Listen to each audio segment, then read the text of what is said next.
¿No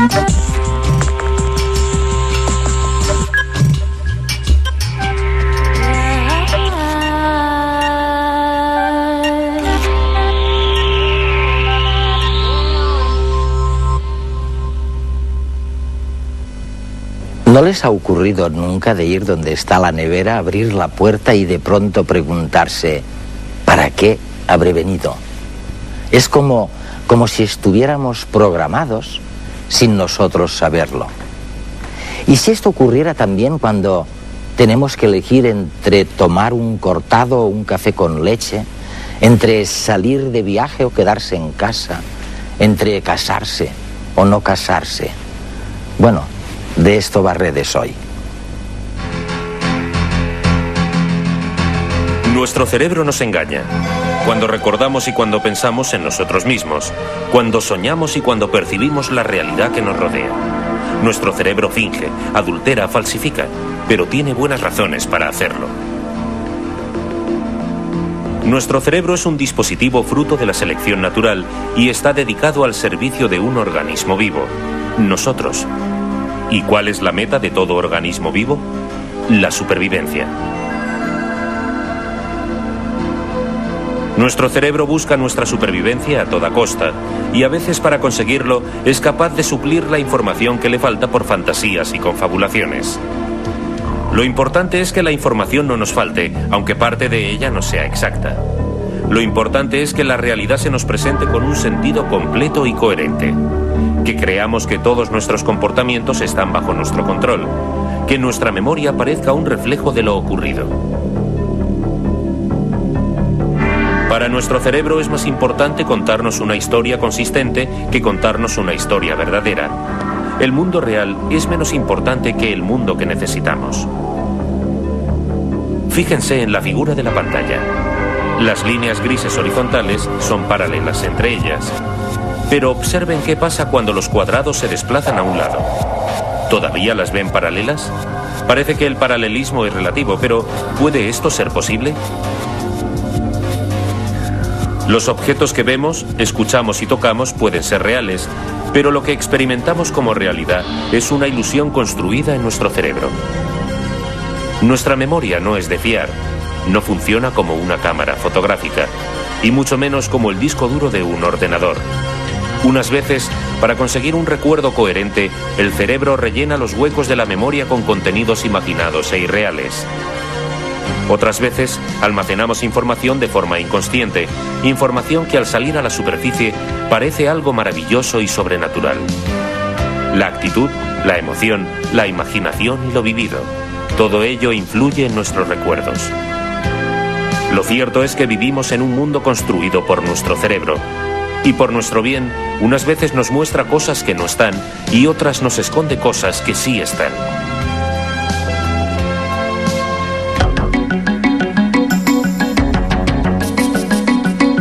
El profesor Steven Rose es el director del Centro de Investigaciones sobre el Cerebro y la Conducta de la Open University de Londres.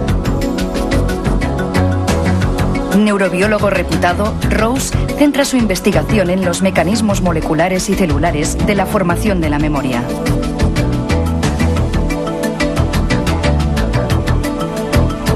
Vamos a hacer juntos un experimento. Imagínense que estoy con ustedes, en el salón de estar, y que me paso un día entero, porque he venido cargado con, maletas de fotografías de gente, de cualquier tipo de gente.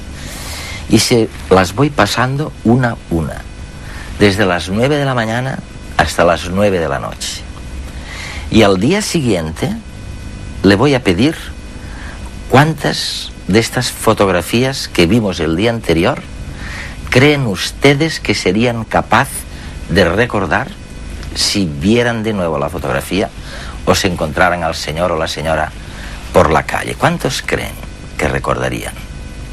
Piensen un poco. ¿5? ¿10? ¿20? ¿40? Les digo la cifra. Recordarían 10.000. 10.000 fotografías se habrían quedado impresas en su cerebro.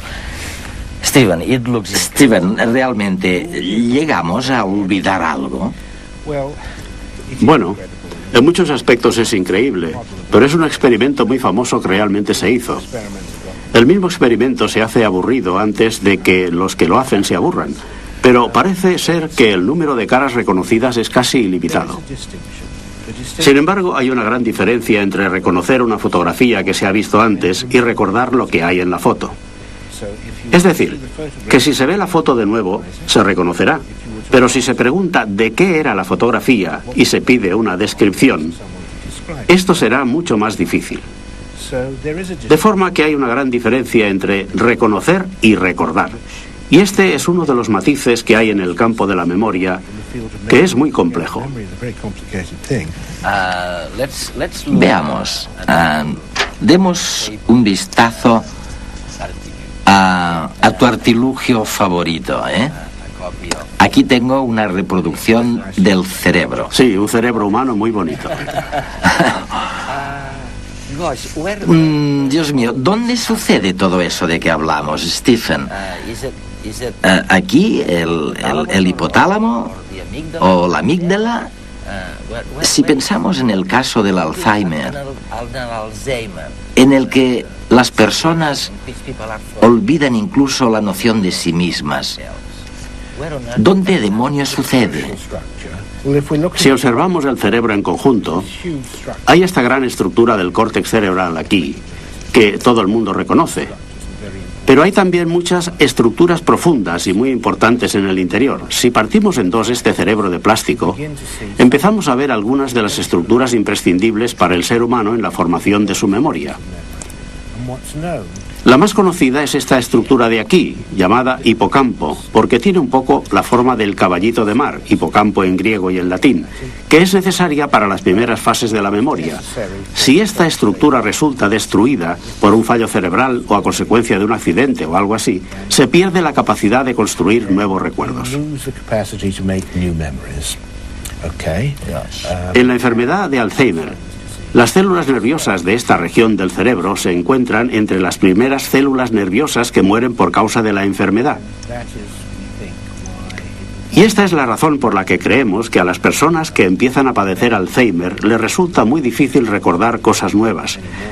Después mueren muchas otras células y la situación va empeorando. Pero es extraordinario pensar que hoy están viviendo personas cuyo hipocampo quedó destruido por un accidente o por un golpe, o por alguna intervención médica. O por haberse degradado. Hay también intervenciones médicas que destruyen regiones del cerebro.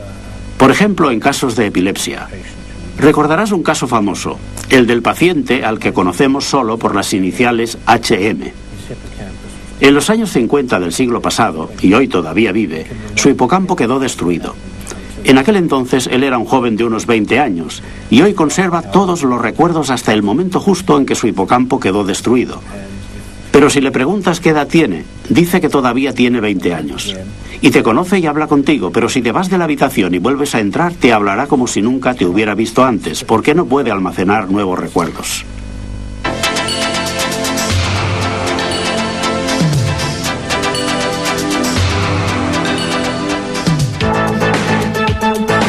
El señor X dejó de reconocer los objetos.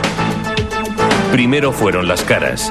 Veía una nariz, luego dos ojos, una boca, dientes, pero no relacionaba todas estas cosas entre sí.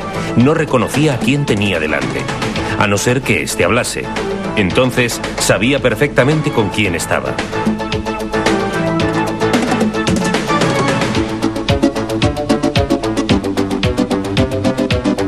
A su mujer la llegó a confundir con un sombrero cuando buscaba algo que ponerse a la cabeza para salir a la calle. Sabía que necesitaba algo, pero no podía imaginar su forma. Así que cogió lo primero que encontró, a su señora.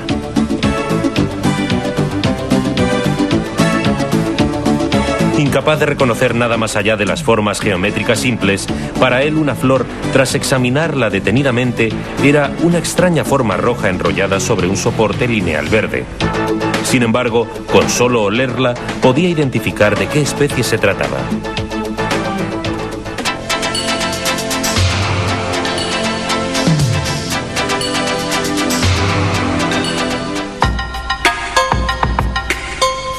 El paciente I se pegó un susto de muerte cuando descubrió bajo las sábanas una pierna fría y peluda que le pareció repugnante. Asustado, intentó echarla de la cama, pero no pudo evitar caer también él.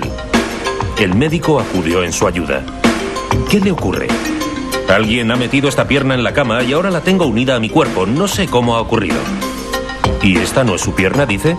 No, en absoluto. ¿Cómo podría serlo? Es una monstruosidad. ¿Y entonces dónde está la suya? No lo sé. Dios mío, ha desaparecido.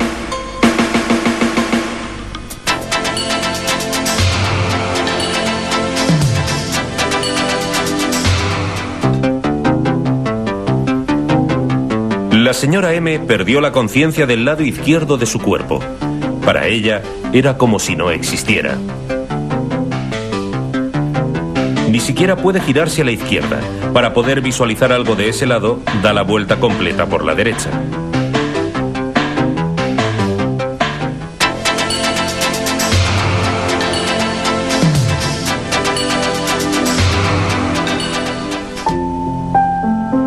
La señora L era ya mayor y estaba un poco sorda. Una noche soñó con su infancia. Al despertar, oyó música que solía escuchar de pequeña.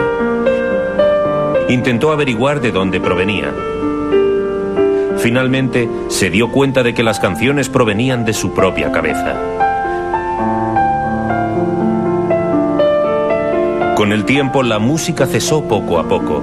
Y la señora L sintió un poco de pena, porque después casi ni podía recordar las melodías de aquellas canciones de su niñez que tan intensamente habían vuelto a su memoria durante un tiempo.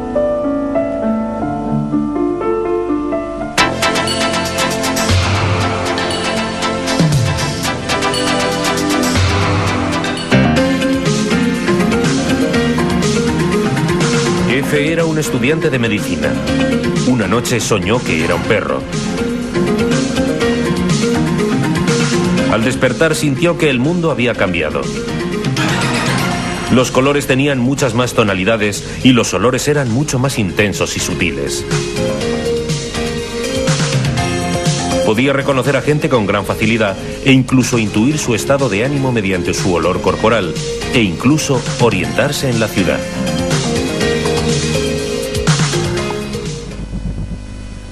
Escucha, he leído tu último libro, La fábrica de la memoria, y lo he terminado. Espero que te haya gustado. Sí, lo he acabado. Y te diré por qué. Porque estaba sorprendido, y esto quizás sorprenda a nuestra audiencia, de algo que quizás a ti no te sorprende nada. Dices que cuando un animal, normalmente, ya sé que tú trabajas con unos pollitos monísimos, ¿no? Con pollitos de un día. Tienen un día. Un día solo. Oye, esperemos que hayan servido para una causa de la que podamos un día beneficiarnos. Dices que cuando un animal está en un proceso de aprendizaje, un proceso en el que se le enseña algo que le va a ayudar a conocer su entorno, donde va a vivir, que le va a ayudar a sobrevivir, algo cambia, dices. Algo cambia en las neuronas del cerebro o en las sinapsis, en las conexiones. Es decir, que se ha producido un cambio físico, enseñando. Dices que si se les enseña algo, también sucede algo en la estructura del cerebro. Desde luego. Pero creo que lo mejor es que empiece explicando lo que hago con los pollitos que tienen un día. Los pollitos tienen que aprender muy rápidamente lo que sucede en el entorno, porque como ya sabes, son muy precoces. Desde que salen del cascarón tienen que encontrar el alimento por ellos mismos. No se quedan con el pico abierto esperando que llegue la madre y les traiga la comida. Tienen que explorar el entorno y lo hacen a base de picotazos. De manera que les enseñamos a los pollitos una pequeña bolita brillante y espontáneamente, en 10 o 20 segundos, le están dando picotazos. Si se hace que la bolita sea amarga, es decir, que tenga un sabor desagradable, la picotean una vez, mueven la cabeza y no vuelven a picotear a una bolita como esa nunca más. de forma que han aprendido que esa bolita tiene un sabor desagradable. Esta es una estrategia de supervivencia. Es una tarea de aprendizaje muy potente. Es decir, que el comportamiento cambia a partir de esta experiencia única. Pero también algo tiene que cambiar en el cerebro para que el comportamiento cambie. Y todo esto guarda relación con un mecanismo al que tú llamas las moléculas adhesivas. Unas moléculas que se pegan a un sitio. Y hago esta pregunta porque es importante para el problema del Alzheimer, para la idea de que se puede hacer algo para combatir la decadencia de la memoria. Déjame explicar lo que hemos descubierto, en colaboración con colegas de otros laboratorios, observando a los animales cuando aprenden a llevar a cabo una tarea nueva. Y suponemos que los seres humanos actúan igual. Se activa un conjunto concreto de neuronas, de células nerviosas, y si la experiencia resulta ser importante para el animal y por consiguiente necesita ser registrada y aprendida, se producen cambios en los niveles hormonales y cambios en los neurotransmisores. Se dan procesos químicos en cascada que se producen en la sinapsis y en los que toman parte los neurotransmisores y algunos mecanismos intercelulares. Y de ahí sucede, invariablemente en todos los experimentos que se han hecho, que se sintetizan nuevas proteínas. Y estas proteínas son transportadas desde el cuerpo de la célula hasta la sinapsis. Y ahí, que es la unión entre una célula y la otra, cambian la estructura, hacen variar las conexiones. Lo que hemos hecho ha sido identificar las moléculas que son importantes para el cambio de las conexiones. Y son esas a las que yo llamo moléculas adhesivas. Stephen, hay algo que tenemos que resumir mejor en nuestra conversación. ¿Dirías o podríamos decir que la memoria biológica, antes has dicho que no solo el cerebro toma parte, sino todo el organismo en el proceso de la memoria? ¿Podríamos decir que la memoria biológica no coincide necesariamente con los hechos históricos? ¿Podríamos decir que el cerebro elucubra para sobrevivir? Sí, claro. Recordamos cosas y podemos estar muy seguros en nuestra mente de que estas cosas realmente nos pasaron. Pero si lo comprobamos con los hechos históricos, no es necesariamente cierto. Cuando antes me contabas tus primeros recuerdos de la infancia, tú has dicho muy bien, esto es lo que yo creo que recuerdo. Pero en realidad, cada vez que recuerdas eso, lo reconstruyes biológicamente, además de la descripción de la reconstrucción que haces.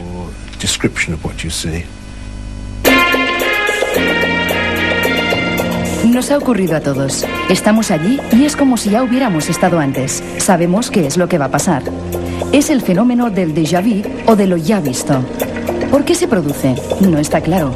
Una de las explicaciones propuestas es que a veces en el cerebro se produce un retraso de fracciones de segundo en procesar la información, pero no en almacenarla en la memoria. Por eso, cuando la procesamos, tenemos la sensación de que la estamos viviendo y recordando a la vez. El presente se hace pasado en nuestra cabeza.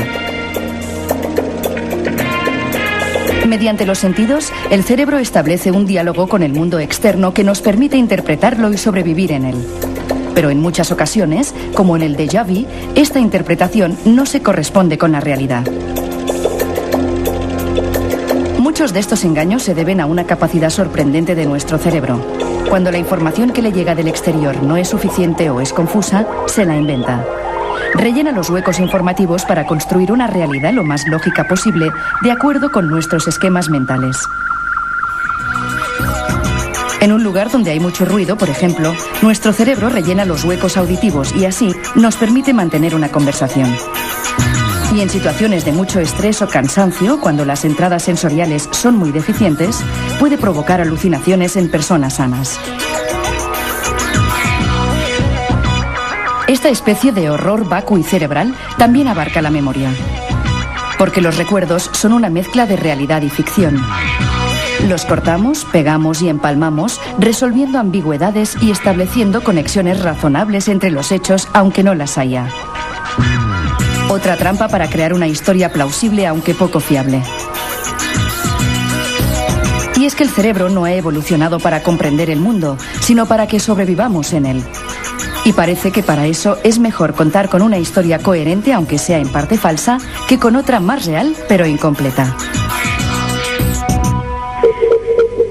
Sin embargo, la más impactante de las ilusiones mentales quizás sea la sensación de unidad mental, el yo, la conciencia de uno mismo. Hoy sospechamos que es uno más de los productos de la actividad cerebral. Ni nada más, ni nada menos. De hecho, hay muchos estados en los que desaparece, como estar anestesiado, borracho o dormido sin soñar.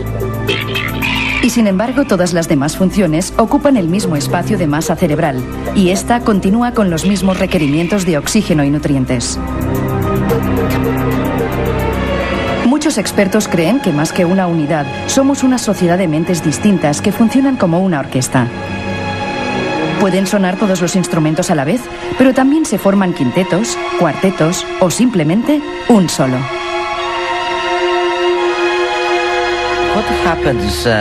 ¿Qué pasaría?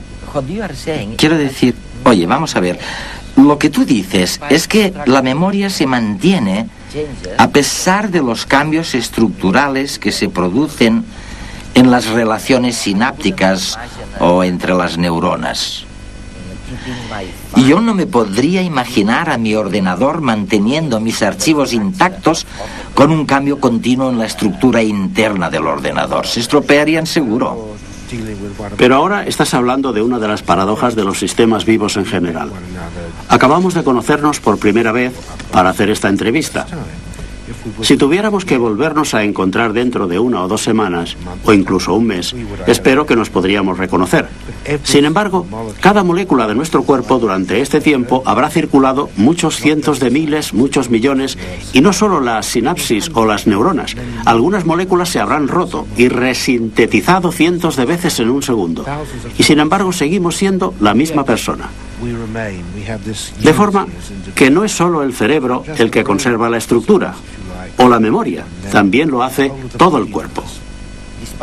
A pesar de todos los cambios estructurales, a los continuos... Tú ahora no eres la misma persona que eras cuando te has levantado esta mañana. Y sin embargo tienes la impresión de que lo eres, pero en términos de moléculas no lo eres. Es decir, creo que en biología tenemos un problema al intentar comprender cómo mantenemos una unidad estructural, una unidad que la da el proceso, la dinámica. Aunque las moléculas estén cambiando constantemente, y esta creo que es una reflexión fascinante. Es tan importante para tanta gente esto de la memoria, ¿no? Y de su pérdida. Sin contar los casos patológicos como el del Alzheimer. Creo que se debería invertir muchísimo más tiempo y dinero en buscar cómo aliviar este problema.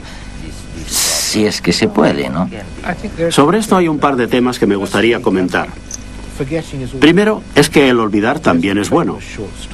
Hay un cuento muy famoso del escritor Jorge Luis Borges llamado Funes el Memorioso. Funes es un personaje que lo recuerda todo.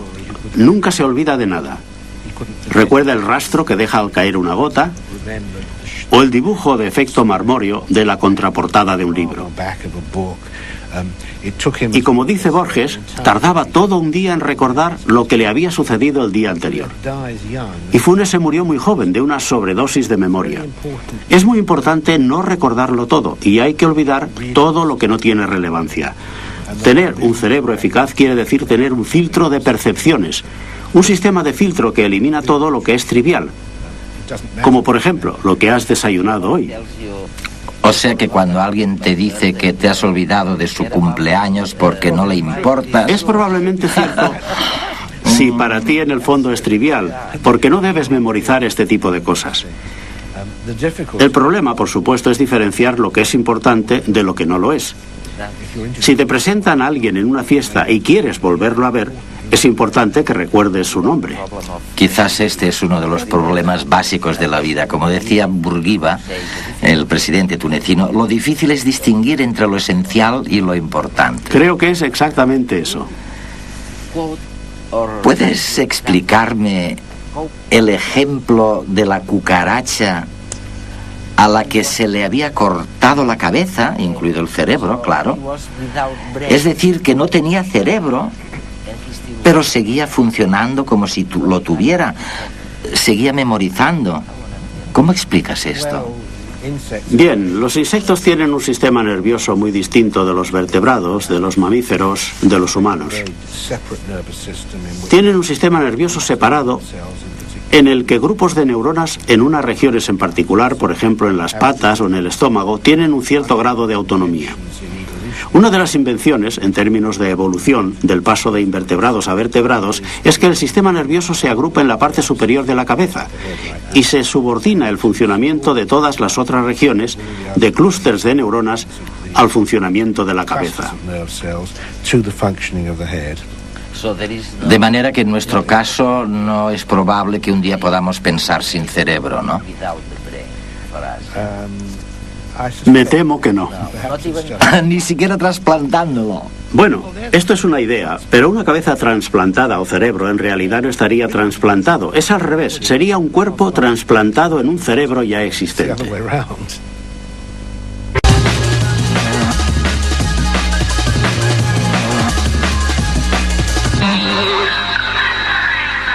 La menopausia es una de las etapas más críticas en la vida de una mujer.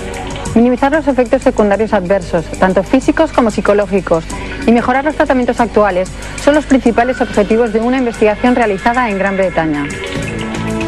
La nueva técnica revolucionará la atención médica que hasta ahora se ofrece a las mujeres menopáusicas. La prueba, que es muy similar a las tradicionales ecografías, mide el volumen de los ovarios mediante ultrasonidos a nivel transvaginal. Con un breve estudio, el especialista puede conocer al instante la edad exacta en que la paciente tendrá que abordar la menopausia. Esta técnica, sencilla y sin ningún efecto secundario, también podrá aplicarse en otros campos de la ginecología, especialmente a la hora de determinar el ciclo reproductivo de cada paciente, lo que hará más eficaz los métodos de concepción asistida. Así pues, las mujeres podrán saber hasta cuándo sus cuerpos estarán preparados para ser madres, así como el momento exacto en que dejarán de ser fértiles. Red Storm, o lo que es lo mismo, tormenta roja. Así es como será bautizado el ordenador más rápido del mundo. Los últimos detalles del supercomputador se están ultimando en los laboratorios norteamericanos Sandia. La máquina será presentada en sociedad a principios del año que viene. La principal ventaja de Red Storm es que a pesar de su gran potencia será más pequeño y más barato que otras máquinas de similares prestaciones. El superordenador costará cerca de 90 millones de euros y será capaz de realizar billones de operaciones por segundo. Su mantenimiento será sencillo gracias a su sistema de refrigeración por aire. Tras el complicado ensamblaje de piezas, las primeras pruebas se llevarán a cabo el próximo mes de enero. Se espera que el computador funcione un 25% más rápido que los superordenadores actuales. Además, tiene un gasto energético mucho más reducido. El sistema incluso puede autocontrolarse y detectar sus propios errores. Según un interesante estudio, queda demostrado que el cuerpo es una ilusión que cada uno de nosotros construimos en nuestro cerebro. Todo es cuestión de sugestión y fuerza mental. La vista nos ayuda mucho a la hora de crear estas ilusiones. Se convocó a un grupo de voluntarios que se sentaron alrededor de una mesa. Apoyaron sus brazos sobre las piernas y sobre la mesa se colocaron unos brazos ortopédicos tal y como ellos apoyarían sus brazos reales.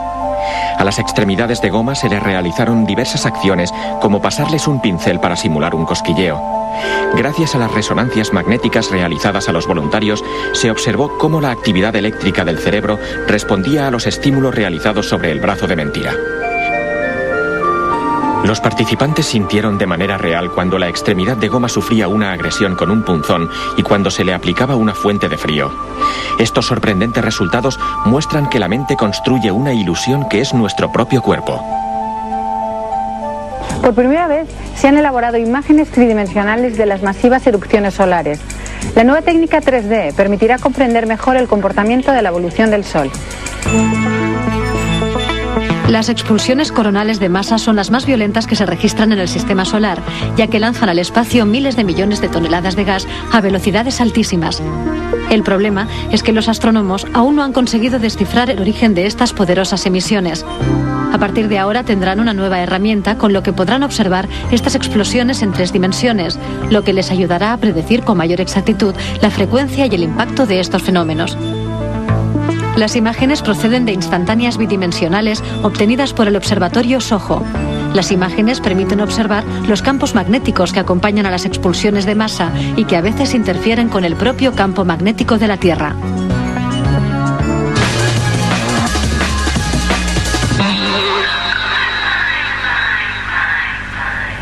Hoy nos vamos a ocupar de, imagínenselo, nos vamos a ocupar de, bueno, cómo funciona el cerebro, cuando funciona, ¿no? Cómo guardamos las cosas, si las guardamos forever, para siempre, o las guardamos y las olvidamos. Y luego, ¿cómo olvidamos? Si olvidamos, es realmente ver si nos podemos fiar del cerebro, ¿no?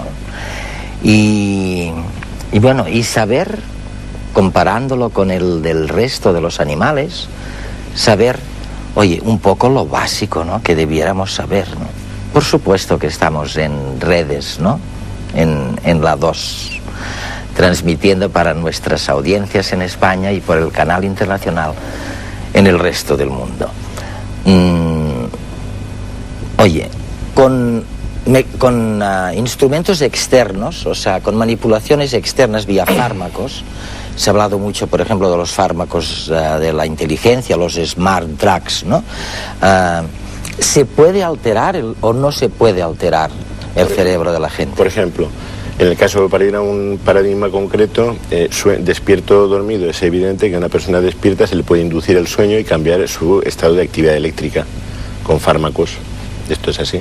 Ahora, si se está hablando de manipulación más selectiva, por ejemplo, inducir cierta toma de decisiones, bueno, entramos en el ámbito de la neurofarmacología, y que puede tener 2 ámbitos de aplicación. La intervención terapéutica, por ejemplo, se puede cambiar la situación o el estado de un enfermo con una patología bipolar, se puede cambiar la situación de un enfermo esquizofrénico con fármacos de ese... Hombre, evidentemente sí. De todas formas, los fármacos cambian más fácilmente estados que contenidos. Es decir, es muy fácil darle a un sujeto un fármaco y le aumenta su estado vital, por ejemplo, su nivel consciente, por ejemplo, fumando, tomar nicotina y su nivel consciente aumenta. Distinto es cambiar contenidos, es decir, darle a alguien una droga y que pase de ser del Real Madrid y que sea del Real Madrid y sea del Barcelona. Oye, eso no se hace todavía. Es muy difícil. Por eso digo, los fármacos, la psicofarmacología se basa hoy por hoy en modificar los niveles de conciencia, los estados mentales. Se puede favorecer o disminuir. No las estructuras. No los contenidos, además, no el contenido. Oye, yo cada vez que voy a Estados Unidos y entro por allí o paso delante de un escaparate, me encuentro cantidad de botellitas de unos fármacos que llaman DHEA. Como si fuera una cosa importantísima para mejorar la memoria, para mejorar el funcionamiento del cerebro. ¿Qué hay de esto? Bueno, hay toda una batería de fármacos en esa dirección, y de hecho ahora la industria psicofarmacéutica está trabajando, buscando, digamos, la aspirina de la memoria. Yo creo que hay una gran, aunque no está dicho así, tan directamente, porque teóricamente la farmacología va a curar enfermedades, no sé, las demencias, las enfermedades neurodegenerativas, pero el fármaco que sería un boom es una especie de aspirina que, igual que mejora el estado, la sensación vital, pues que mejorase la capacidad de memoria que tiene un sujeto, sobre todo cuando alcanza cierta edad, empieza a olvidar nombres, a olvidar situaciones, algo de ese tipo. El experimento de hoy va de cambios. ¿Y saben de qué? Obviamente de cambios en el cerebro. ¿Y saben de quién? Bueno, pues de los taxistas de Londres. ¿Y saben por qué? Pues simplemente porque son taxistas en lugar de otra cosa.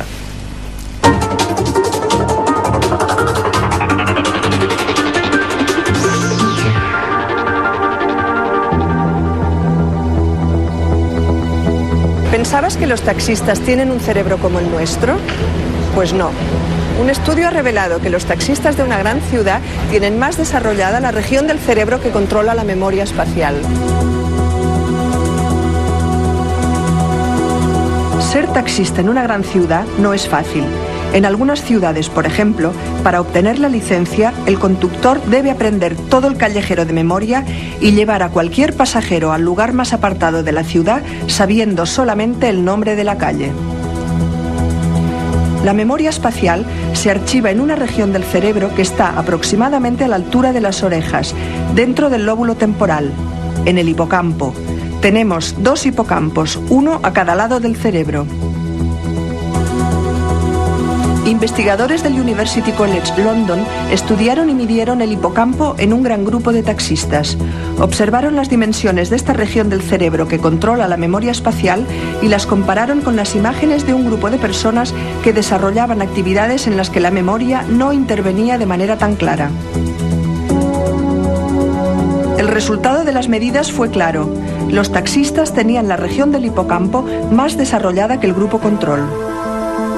Experimentos en otras especies han mostrado resultados similares. Al estudiar esta región en distintos grupos de aves, se dieron cuenta de que el hipocampo también está agrandado en pájaros que almacenan semillas en diferentes lugares, como las urracas, respecto de pájaros que las guardan en un solo lugar. La idea de que el cerebro tiene una determinada plasticidad, es decir, que se adapta según el uso que se le da durante el crecimiento, no es nueva. Lo que es nuevo es la demostración de que aún en la edad adulta se mantiene esta capacidad potencial, como quedó claro en el caso de los taxistas londinenses.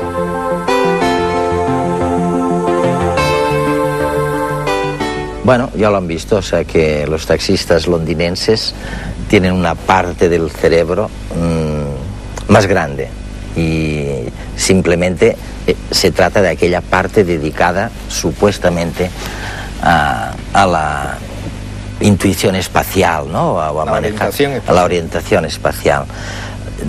¿Qué me decís de esto? ¿Cambios pequeñitos? Pero bueno, puede ser 2 cosas, que los taxistas se seleccionan ya aquellos que tienen hipocampos grandes, terminan siendo taxistas, y los que tienen hipocampos pequeños son oficinistas, que no se tienen que mover de la máquina de escribir, o puede ser que puede ser dudoso el experimento. Pero estamos en la misma situación. Hace falta que el cerebro cambie, igual que cambia el músculo cuando uno se entrena, es decir, el corredor, sí, evidentemente le cambia el tamaño del músculo, pero no el número de células musculares que tiene. Las células se hacen más grandes, no tienen más células en el músculo el que se entrena. O sea que si en el músculo no hay esa plasticidad de que aumente el número de células con el ejercicio, en el cerebro es mucho suponerle que cambie el número de neuronas porque uno se dedique a una determinada tarea. Distinto es que como la use esa estructura, pues evidentemente el uso siempre favorece la función. Pero cuando la gente dice recuerdo, o sea, ahora mismo te pongo un ejemplo. Oye, ahora mismo recuerdo a una perra que yo tuve que se murió, que quería mucho y que se llamaba Loto. Oye, ¿dónde estaba esta perra? ¿Dónde estaba este recuerdo? Antes de que os lo mencionara ahora. ¿Dónde es la idea del estado funcional? Estaba almacenado y cuando se activa ese estado sale todo junto. Sale la perra con la situación, el entorno y el estado emocional del sujeto que le resultaba agradable ver su perro. Eso es rescatarlo de la memoria, pero no está necesariamente en un sitio físico, que es la idea de poner la memoria en una caja. Si abro la caja del perro... Pero está todo lo que me ha pasado ahí dentro, mueve en alguna parte. De momento la neurociencia lo más que puede decir que el cerebro es el que produce la actividad mental, no hay otro sitio donde se guarden esas cosas. No sé si Juanvi tiene otro sitio. Mira, hay que ser muy discretos se maneja sistemáticamente el concepto de representación. El concepto de representación hace alusión a la forma en la que se almacenan los recuerdos, que pues, de entrada hay que decir, no son para nada una imagen fiel. No son una imagen fiel. No pueden serlo porque, asumiendo una visión simplista, hay un proceso de traducción, vamos a decirlo así, desde la realidad del lenguaje del mundo, es la energía que nos rodea, al lenguaje de las neuronas. Entonces hay un proceso, vamos a llamarlo así, de codificación. Por tanto, no tenemos ninguna razón para pensar que hay una imagen fiel, y desde luego nadie espere que se le abra la cabeza y aparezca una fotografía tuya, por un caso de un perro que yo tuve. Pero oye, ¿por qué recuerdo unas cosas muy bien? Por ejemplo, hoy pasan los años y te prometo que aunque haya pasado 15 años sin montar en bicicleta, sigo sabiendo montar en bicicleta. Y en cambio me dicen, oye, ¿cómo se llamaba el tío con el que cenaste ayer noche y tenías a tu derecha? Y no lo recuerdo. La explicación que da la ciencia a esto es que la memoria, aunque nosotros como humanos vivamos en una realidad supuestamente avanzada, la memoria esencialmente es un proceso de naturaleza adaptativa. Adaptativa quiere decir, desde el punto de vista evolutivo darwiniano, es un proceso que mejora nuestra supervivencia. La guardo porque me interesa. Entonces, sí. ¿por qué se guardan las cosas? Porque tienen valor adaptativo. Oye, entonces las mujeres o los hombres tienen razón cuando dicen, te has olvidado de mi cumpleaños porque no te intereso. Bueno, pues es posible, es un tema delicado, pero la realidad es que uno recuerda aquellas cosas por las que tiene motivación. Hay veces que la gente dice, no me acuerdo de algo, pero es que te da igual. De todas formas no son funciones comparables. Montar en bicicleta no es lo mismo que recordar un nombre. Montar en bicicleta es una función que corresponde a los ganglios de la base y a otra estructura del cerebro cuyo deterioro a lo largo del tiempo y la conservación de esa memoria, que es una memoria de tipo motor, es distinto que una memoria de tipo verbal, cognitivo. Pero hay distintas memorias, Hay ¿no? distintas memorias. Ese es el tipo de problemas que yo suscitaba al principio. Es que no tiene nada que ver una memoria procedural o motora, como dice José María, una memoria declarativa, es una memoria de actividades... Es más frágil. Digamos, automatizadas, como conducir un coche. Uno sabe apretar el embrague cuando toca y no lo tiene memorizado, lo tiene automatizado, conducir en bicicleta, toda una serie de procedimientos, y no tiene nada que ver con el recuerdo. Vosotros que habéis estudiado tanto el cerebro, ¿creéis que básicamente funcionamos de una manera automatizada, de la misma manera que la digestión o la respiración, o que hay mucho más de consciente en la manera de comportarnos? Digamos, se pone en la situación inconsciente todo aquello que ya está aprendido y almacenado, sea desde el punto de vista individual, por ejemplo, montar la bicicleta no lo tiene uno que rememorar cada vez, o desde el punto de vista evolutivo, porque a la mayoría de personas les gusta el olor de la fresa, pongamos por caso, pero no sabe por qué. Eso se adquirió, eso ya es más de carga incluso de tipo genético. Y hay otros tipos de aprendizaje que uno lo adquiere, por ejemplo, a tocar el piano o a montar en bicicleta.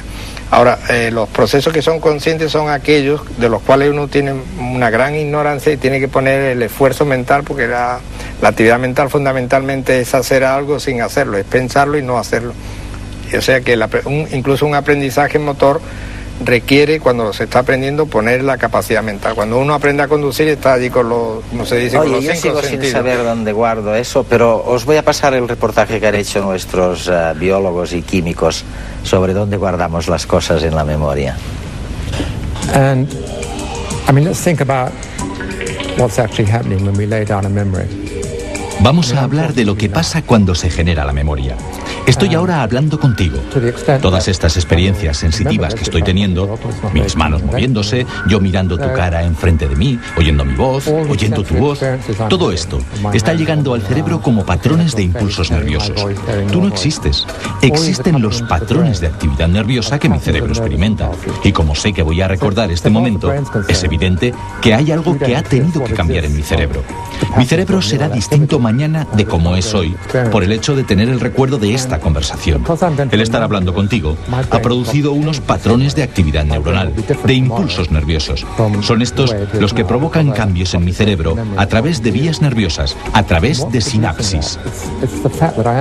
La información se almacena en el cerebro en las sinapsis, que son las conexiones entre las células nerviosas. Ya desde las primeras observaciones de Cajal, a principios del siglo XX, se vio que no podía ser en otro lugar. El resto es hardware. Hay procesos nerviosos, impulsos nerviosos, que son mecanismos constantes, invariables. El mejor candidato eran las conexiones entre las células nerviosas, donde llega el impulso eléctrico y libera transmisores químicos que cruzan el espacio entre neuronas hasta alcanzar la neurona adjunta. Allí se desencadena entonces el impulso eléctrico. Es la transmisión sináptica, un proceso variable, cambiante. Así, las experiencias están codificadas en regiones particulares del cerebro, en determinadas redes, en forma de cambios en la fuerza de las transmisiones sinápticas de determinados conjuntos de sinapsis dentro de la inmensa red neuronal. Y esto es la memoria. Estos cambios en el peso, en la fuerza de determinadas sinapsis del cerebro. Hay muchos tipos de memoria. No es un fenómeno unitario. La memoria que usamos en nuestro día a día, la que nos dice lo que hemos hecho hoy, lo que comimos ayer, se almacena, al menos durante un tiempo, en el hipocampo. Quedémonos con la idea de que la información que acompaña cualquier experiencia vivida llega al hipocampo desde todos los centros sensitivos del cuerpo. Allí permanece probablemente durante más de un año. Pero mientras tanto, el hipocampo establece una verdadera conversación con distintas regiones de la corteza. El córtex auditivo, el córtex visual. Esta conversación a dos vías entre el hipocampo y estas regiones corticales, este tráfico neuronal, es lo que se suele llamar el proceso de consolidación. Los recuerdos han de ser consolidados y en ese proceso intervienen el hipocampo y el córtex. Finalmente, los recuerdos abandonan el hipocampo y quedan almacenados definitivamente en la corteza. Así, la memoria de la infancia está en el córtex y no depende ya del hipocampo. Si lo retiráramos, no perderíamos esos recuerdos, pero no podríamos crear nuevos recuerdos. Otro neurofisiólogo, diciéndonos que el almacenamiento de recuerdos se produce en muchísimas partes del cerebro, no hay una cajita, ¿no? Y esto seguramente nos llevaría al tema de que el cerebro es realmente muy complicado y muy complejo, ¿no, José María? Bueno, pues normalmente se acepta la idea de que el cerebro es complejo porque tiene miles de millones de neuronas, 10 elevado a 12. Realmente es complejo porque tiene, digamos, miles de tipos distintos de neuronas. Eso es lo que le da la complejidad. No el número total, sino los tipos. Si se compara con el hígado tiene 5 o 10 tipos distintos de células, pero el cerebro tiene miles de tipos. Lo que pasa es que cada tipo de célula tiene una función y esa función se traduce en que la información que entra a ese tipo de células sale transformada en otra cosa. Y eso es el trabajo de los fisiólogos. Y está en el 99% de los casos por hacer, porque sabemos la fisiología de la motoneurona, que es la neurona que ya contacta directamente con los músculos, o sabemos la fisiología de las células de la retina, que son las que perciben la luz y la transforman en señales eléctricas, pero no sabemos bien cuál es la fisiología de la estructura que comentaba Tim Bliss, de las células piramidales del hipocampo. ¿Qué es lo que hacen? ¿Cómo funcionan? Se está empezando a saber, pero ahí hay trabajo muy por delante para hacer. Tú trabajaste con Llinás, creo, ¿no? Y otros, vienen a decir, oye, el cerebro está tan metido ahí dentro, a oscuras, dice él, ¿no? Le llegan códigos, le llegan mensajes codificados. Y el cerebro lo que hace es elucubrar. Y otro amigo suyo, esta vez inglés, dice lo mismo, dice, elucubra allí dentro, intentando que, dice su otro amigo, intentando que no te des de cabeza contra la pared. Utiliza una tecnología muy de cocina, muy casera, para sobrevivir y punto. Y de ahí no hemos avanzado mucho.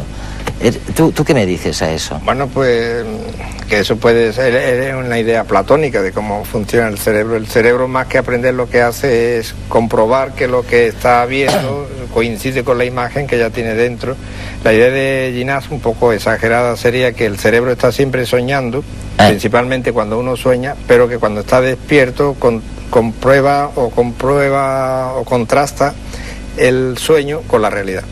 Cuando no hay esa realidad, que es cuando uno está dormido y soñando, pues no lo contrasta con nada y se lo pone todo el cerebro. Esa sería la máxima expresión de esa idea de que el cerebro inventa la realidad y solo hace pequeñas comprobaciones que le son útiles. Lo único que quiere saber es dónde está la pared y no chocar con ella, pero su estructura real, si lo que se ve de una pared es realmente la pared, eso no le importa tanto al cerebro, le importará a lo mejor a un filósofo, pero al cerebro funcionando no es su pregunta. Oye, y estudiando el cerebro de los animales, ¿podéis avanzar un poco en eso, del resto de los animales, digo? Estudiando determinadas funciones, sí, ahora ya la tecnología permite estudiar en vivo, digamos en vivo y en directo, como si fuera tocando una sinfonía, porque el cerebro con ciertas técnicas es como coger una foto de una orquesta y decir qué sinfonía está tocando. En la foto no se ve. No. Hay que poner siquiera una película y un audio y entonces ya se sabe. Pues eso ya se puede hacer con ciertas tecnologías que han avanzado mucho en animales experimentales, que son muy pequeños, pero no sé, un ratón, por ejemplo, tener una tecnología que es casi nanotecnología de ponerle alambres y tal para poderlo ver. Bueno, se puede. Oye, a lo mejor nos llegan ideas nuevas a través del concurso de redes, ¿no? Que hemos vuelto a iniciar. Porque el concurso, además, esta vez, ya saben que hay un premio, que hay un jurado de científicos que evalúan todas estas aportaciones. La cuestión esta vez es qué nos diferencia, si nos diferencia algo, del resto de los animales. Y a lo mejor, vaya usted a saber, a lo mejor en algunas de las respuestas nos llega un dato que nos permite saber dónde caray y cómo almacenamos las cosas para siempre o para un rato en nuestro cerebro. Así les dejo hasta la próxima semana. Gracias por haber estado con nosotros una vez más.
¿No les ha ocurrido nunca de ir donde está la nevera, abrir la puerta y de pronto preguntarse ¿para qué habré venido? Es como si estuviéramos programados sin nosotros saberlo.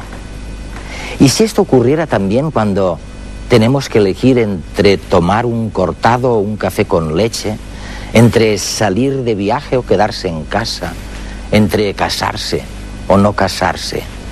Bueno, de esto va Redes hoy. Nuestro cerebro nos engaña.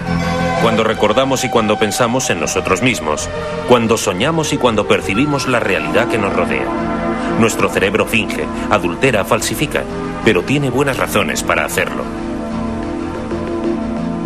Nuestro cerebro es un dispositivo fruto de la selección natural y está dedicado al servicio de un organismo vivo, nosotros.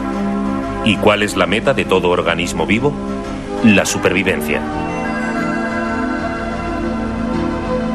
Nuestro cerebro busca nuestra supervivencia a toda costa y a veces para conseguirlo es capaz de suplir la información que le falta por fantasías y confabulaciones.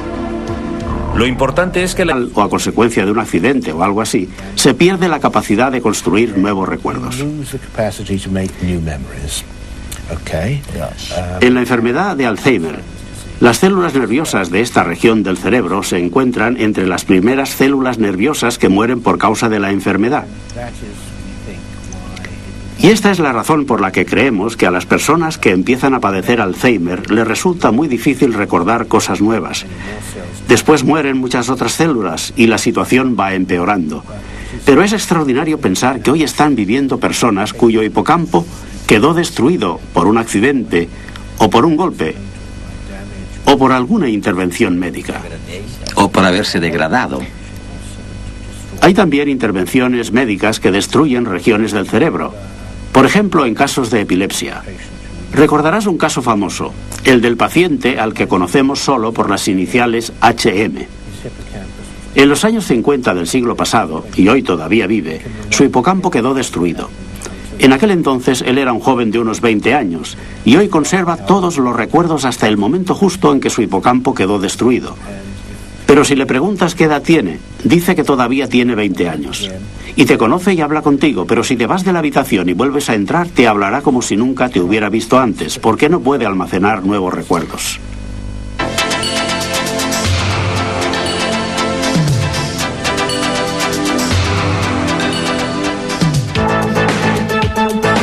El señor X dejó de reconocer los objetos. Primero fueron las caras. Veía una nariz, luego dos ojos, una boca, dientes, pero no relacionaba todas estas cosas entre sí. No reconocía a quién tenía delante. Rose es el director del Centro de Investigaciones sobre el Cerebro y la Conducta de la Open University de Londres. Neurobiólogo reputado, Rose centra su investigación en los mecanismos moleculares y celulares de la formación de la memoria.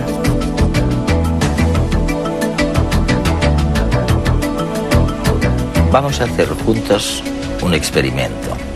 Imagínense que estoy con ustedes, en el salón de estar, y que me paso un día entero, porque he venido cargado con, maletas de fotografías de gente, de cualquier tipo de gente. Y se las voy pasando una a una, desde las 9 de la mañana hasta las 9 de la noche. Y al día siguiente le voy a pedir cuántas de estas fotografías que vimos el día anterior creen ustedes que serían capaz de recordar si vieran de nuevo la fotografía o se encontraran al señor o la señora por la calle. ¿Cuántos creen que recordarían? Piensen un poco. ¿5? ¿10? ¿20? ¿40? Les digo la cifra. Recordarían 10.000. 10.000 fotografías se habrían quedado impresas en su cerebro. Steven, ¿realmente llegamos a olvidar algo? Bueno, en muchos aspectos es increíble, pero es un experimento muy famoso que realmente se hizo. El mismo experimento se hace aburrido antes de que los que lo hacen se aburran, pero parece ser que el número de caras reconocidas es casi ilimitado. Sin embargo, hay una gran diferencia entre reconocer una fotografía que se ha visto antes y recordar lo que hay en la foto. Es decir, que si se ve la foto de nuevo, se reconocerá. Pero si se pregunta de qué era la fotografía y se pide una descripción, esto será mucho más difícil. De forma que hay una gran diferencia entre reconocer y recordar. Y este es uno de los matices que hay en el campo de la memoria, que es muy complejo. Veamos, demos un vistazo a tu artilugio favorito, Aquí tengo una reproducción del cerebro. Sí, un cerebro humano muy bonito. Dios mío, ¿dónde sucede todo eso de que hablamos, Stephen? ¿Aquí el hipotálamo o la amígdala? Si pensamos en el caso del Alzheimer, en el que las personas olvidan incluso la noción de sí mismas, ¿dónde demonios sucede? Si observamos el cerebro en conjunto, hay esta gran estructura del córtex cerebral aquí, que todo el mundo reconoce. Pero hay también muchas estructuras profundas y muy importantes en el interior. Si partimos en dos este cerebro de plástico, empezamos a ver algunas de las estructuras imprescindibles para el ser humano en la formación de su memoria. La más conocida es esta estructura de aquí, llamada hipocampo, porque tiene un poco la forma del caballito de mar, hipocampo en griego y en latín, que es necesaria para las primeras fases de la memoria. Si esta estructura resulta destruida por un fallo cerebral... La información no nos falte, aunque parte de ella no sea exacta. Lo importante es que la realidad se nos presente con un sentido completo y coherente. Que creamos que todos nuestros comportamientos están bajo nuestro control. Que nuestra memoria parezca un reflejo de lo ocurrido. Para nuestro cerebro es más importante contarnos una historia consistente que contarnos una historia verdadera. El mundo real es menos importante que el mundo que necesitamos. Fíjense en la figura de la pantalla. Las líneas grises horizontales son paralelas entre ellas. Pero observen qué pasa cuando los cuadrados se desplazan a un lado. ¿Todavía las ven paralelas? Parece que el paralelismo es relativo, pero ¿puede esto ser posible? Los objetos que vemos, escuchamos y tocamos pueden ser reales, pero lo que experimentamos como realidad es una ilusión construida en nuestro cerebro. Nuestra memoria no es de fiar, no funciona como una cámara fotográfica, y mucho menos como el disco duro de un ordenador. Unas veces, para conseguir un recuerdo coherente, el cerebro rellena los huecos de la memoria con contenidos imaginados e irreales.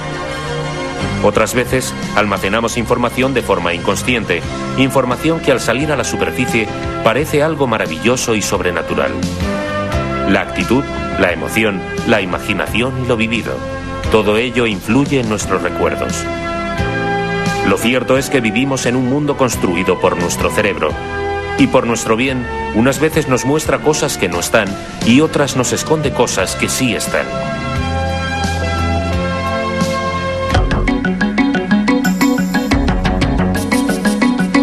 El profesor Steven